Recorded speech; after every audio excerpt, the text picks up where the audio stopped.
This camera started its life more than 100 years ago as a wooden sewing machine box. Today, it's my fully functional street box camera, a Lambe or Minutera, built with 3D printed parts, custom mechanics, and a tiny cuckoo bird for good luck. And it develops and prints photos right here, inside its own body.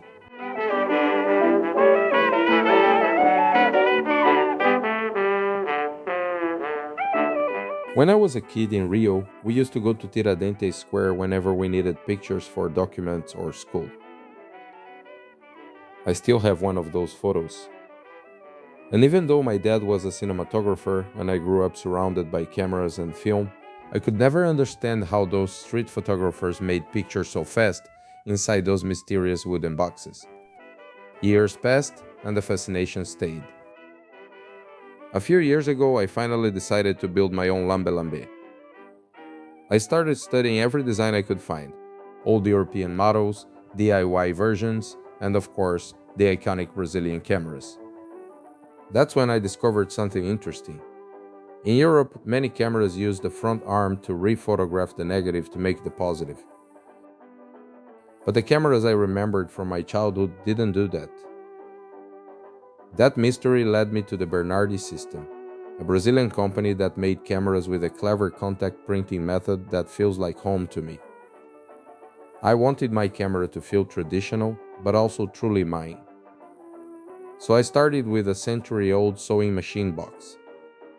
The shape is perfect, and it carries history. The same for the lenses, which I removed from a German plate camera from the 1910s. Everything else, from the lens mount to the internal mechanics, I designed and 3D printed myself. The lens board sits in a printed frame held by 2 screws. It's not a quick release system, but this camera isn't about speed, it's about the ritual. And this is the film plane, the heart of the camera. It uses a 9 by 12 cm film holder mounted on a magnetic circular disc. I can flip the holder down to load film, and when it closes, magnets on the top lip keep everything aligned and under pressure. The ground glass is a 4mm sandblasted frosted glass, and the whole disc rotates 90 degrees for landscape shots. If I ever want other formats or shapes, the disc just pops out and I can swap it for a different one. Inside, a long screw rod connects the hand crank to a macro-style slider. Turning the crank moves the entire film plane back and forth, focusing the image with precision. Here's the mechanism in my CAD model. A simple idea, but incredibly satisfying to operate. I added a few modern touches too. Inside the camera there are 2 LED systems, a full power red light for development and a dimmable white light for exposing the positive print. The white LED runs through a PWM controller so I can dial in just the right intensity. And there's also a cuckoo bird. It's purely for fun, controlled by an Arduino and a remote. One click out, one click in. The mechanism uses a small rack and pinion I designed in a CAD software. On top there's a visor with a red filter and a shutter plate that closes completely when I don't want any light inside. Next to it, 2 switches, red light, white light. The back door opens with hinges, and the sleeve lets me reach inside while keeping the camera light tight. And inside this removable box, I keep sheets of X-ray film and paper cut to size. Everything has a place, and everything has a purpose. Here's how a full photograph is made inside this camera. I open the lens, open the back door, focus using the crank, and choose my aperture and exposure speed. These shutters are mechanical clockwork, so I cock them manually.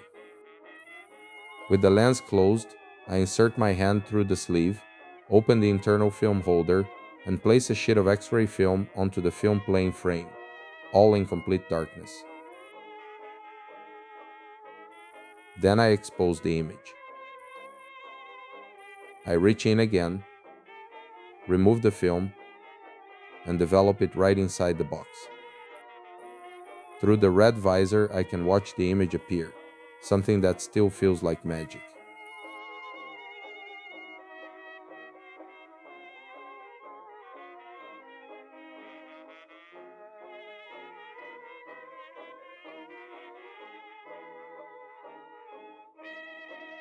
After fixing, washing, and drying the negative, I prepare the positive print. I place the negative together with a glass plate and a sheet of paper, emulsion to emulsion. The whole assembly flips down onto the film plane frame.